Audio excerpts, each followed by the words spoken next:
I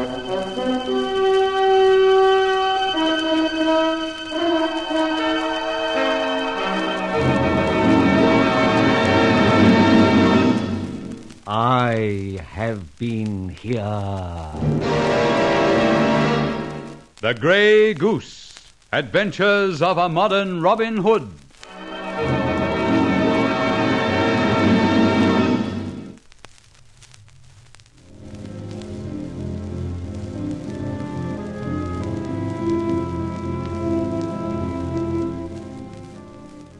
I'm beginning to feel a little at the end of my tether. My old school friend, now Inspector Ebenezer Ford, is hot on the trail of the Grey Goose. He's put 2 and 2 together and roughly estimated it at more than 4. I, in my conceit, have distributed Grey Goose feathers hither and yon. So what? If I were not the Grey Goose, I'd sing a swan song. Reflecting thus, I hear my warning buzzer go, which indicates that anybody coming out of the lift on my floor is coming to my door. As usual, pardon the conceit, I'm right. My doorbell rings.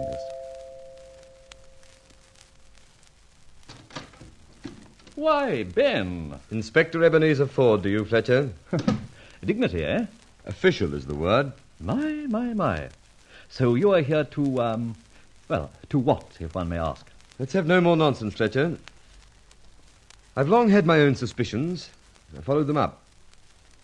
In fact, I've joined a whole series of events together, made out of a jumbled jigsaw, a pattern which shows me that... That what, Ben? That there's a definite hook-up, a tie-up between you and this bandit, the Grey Goose. You tie up the Grey Goose and me? Yes, I do. As far as I recollect, this Grey Goose cove has robbed, pillaged, and plundered all over the place. He has. As I said, he's a bandit, a thief, a robber. And you think that I, cadet of the House of Fletcher and Sons, lock and safe merchants, safe, mind you, am responsible for the defalcations of this character? Definitely I do. Fletcher, you are it, definitely. Hold out the handcuffs, Ben, even if they don't fit. Now, stop bragging. That you and I are old schoolmates is forgotten. By all means, let's forget it. At school you were a prig, a very large blob. I didn't like you. You were the clot of the class. Wait on, I was not. Now, look, I'm only trying to tell you that those days are over. Alas, pity you didn't stay out the term. I'm a policeman. I'm after a malefactor. I have to run down my man. Mount his stuff. I'm surprised at you. My man, the Grey Goose, is you. Good gracious, Ben. Pity you never played in the school dramatics. You would have been a sensation. However, the accusation is ridiculous. Is it? There have been cases of men in big positions. Some have shot themselves. Some have emigrated. Some are but ruined remnants of themselves. Well? In every case, the Grey Goose feathers figured. Safes have been opened. You're the greatest expert in the city. Oh.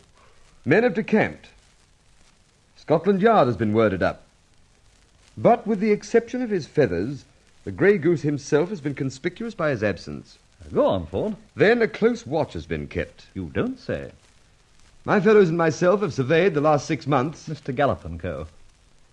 These eminent men have all been associated with one Brian Faversham, a man serving a jail sentence. Because of them. Ah, then you do know the details. Every single one. But mark you, Ben, the case of Brian Faversham is coming on again. A retrial is ordered. And don't I know it? All right, then. This case of Brian Faversham. Only supposing, mark you, that this feathered bird of yours was instrumental in wrecking a few of the blokes who should have been doing time instead of him, what then? What are you getting at? Simply this. What on earth is your reason for supposing that this character has any connection with your humble servant, Rolland Fletcher? Well, my dear man, I... Clean bold, Ben. Even suppose, mark you again, suppose I said to you now, this moment, with no witnesses present, Inspector, I am your man. I am indeed the Grey Goose. Have you one atom of proof? Could you go into a court of law and produce one frail piece of evidence to support your case? I think I could produce enough circumstantial evidence. Circumstantial evidence. That's the hurdle over which many a police case has come a cropper. All right, Ben, cool down. Do as I said. Shove the chains and handcuffs on me now, and then go ahead and prove your case. Fletcher, listen to this one. Go on, then, old sleuth. You were born in Norfolk. True. You also have a rather attractive home there. True again. I, in addition, have the pen of my aunt in the study, and the daughter of the gardener is a girl. And don't sidestep, please. Your jokes, such as they are, as always, fail in comedy appeal. Oh, dear. Joke over. Proceed. Now, that old home of yours. Oh, don't make me cry. Shut up. That home of yours is the centre of a very flourishing little industry. Is it? What am I making? Carpets? Or running a pot still? No. You or your agent runs a very profitable goose farm, Norfolk Geese. It's a big and flourishing place. Now, let me guess. You're going to tell the income tax man about me. Now, let me remind you, that this is an official inquiry. Right. Back to Tors, my geese. Apparently you've been having a gander down there. A look-see. Putting these facts and others before a judge and jury will make the case look very black, don't you think? These facts and others? What are the others, Ben? Inspector. You're an engineer, a director of the firm of Fletcher & Son, safe and lock makers. You are indeed their chief designer and expert. Jolly good, too, even if I say it myself. There is hardly a safe or strong room you couldn't open. So what? These men the Grey Goose talks about having ruined, each in turn has been robbed. On the scene has been planted a grey goose feather, a braggadocio token. So that's how you work it out. Very clever of you, Ben. But go on, I feel you have more. I have. When these raids of yours started, the press referred to you... Not me yet, Ben. The Grey Goose, then, as a modern Robin Hood, robbing the rich to pay the poor or some charity or other, right? I read the papers. Suddenly I had an idea. Robin Hood was an archer. Archers in the old days feathered their arrows with a grey goose feather, right? My hat. Brainwave upon brainwave. Thus, for lack of a better name, I called you the Grey Goose, because you were leaving these tokens around. Not me, Ben. I keep reminding you. Anything else? Good heavens, yes. Do you know what the men who made arrows were called? Seem to have heard it. Now, what was it? I'll tell you. You flesh an arrow when the feather is inserted in the shaft. The men who performed this task were called fleshers. Jolly nice little exposition, Ben. The modern version of flesher is Fletcher. By Jove! So I'm related to some old bloke who figured at the Battle of Hastings. All right, have your joke. What have you got to say? Just this, old man. Your powers of deduction haven't failed you. You're a credit to all the books you've read. But But what? you just haven't got an atom of proof. Admit it, man. No court of law could, with all your facts and theories, be persuaded that I am the Grey Goose or that the Grey Goose is Rolland Fletcher. Supposing you're right. I've only to catch your goose on one of his excursions, and that, together with the foregoing facts, will do the trick. That's right. Nail this cove robbing a worthy citizen safe and planting a feather, and the world is yours. I wouldn't be at all surprised if they made you a chief commissioner. You treat all this very lightly, Fletcher. But I, as a police officer, regard crime as crime and punishable by law. In fact, you could say, I hate crime. There's another angle, Fletcher. That little acquaintance of yours, ex-lag, ex-burglar, Charlie Austin. What's he done? Nothing, except he some years ago was in your workshops and taught you in those early days the rudiments of locks. We're keeping an eye on him. This is not a very profitable discussion so far, but we'll talk again later. On my stamping ground, Scotland Yard. Good day.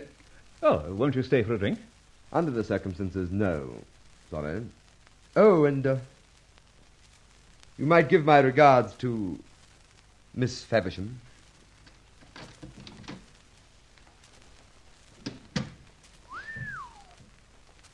Rolland Fletcher, the game is almost up.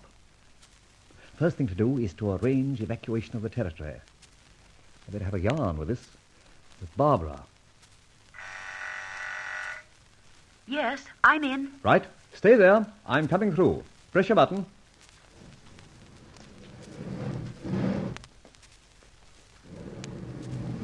You heard? Yes, I heard. Rolly, you're in a spot. In fact, we all are. Yes, it does appear so. It seems he's got eyes on you and Charlie Austin as well as myself. I wouldn't be at all surprised if he doesn't come back soon with a real architectural expert and survey these premises. And discover our revolving bookcase. Our one means of communication. No, he'll never do that. Charlie and I made it, and together we can unmake it. Which reminds me, Charlie's in a bit of danger too. I'll ring him up, I think. It'll be safe enough from my phone. Yes, I think so. I'll bet mine is tapped by now.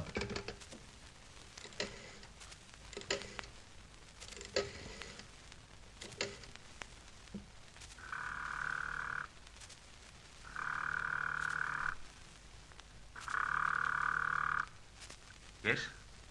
Who's that? It's X, Charlie. Oh, yeah. What's in the wind? A lot of trouble, Charlie. Ben, I fear, is like the porpoise. Eh? Alice in Wonderland, Charlie.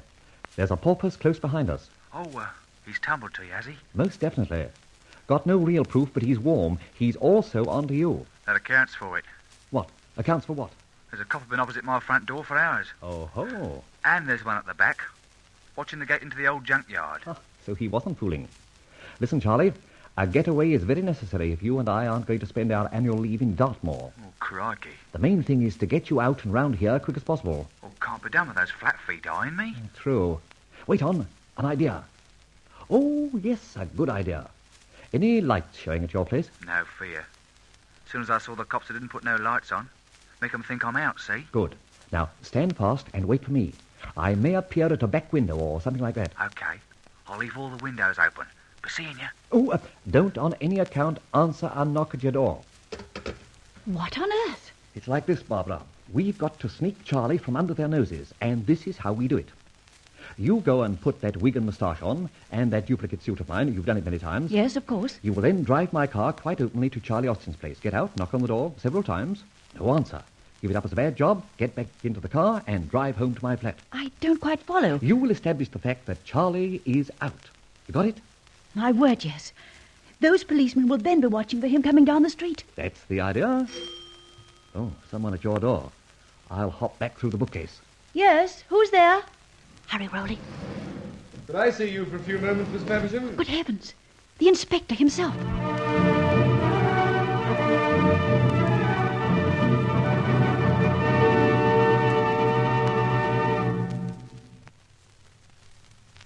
The trail seems to lead nearer and nearer to the exposure of Rolland Fletcher as the Grey Goose.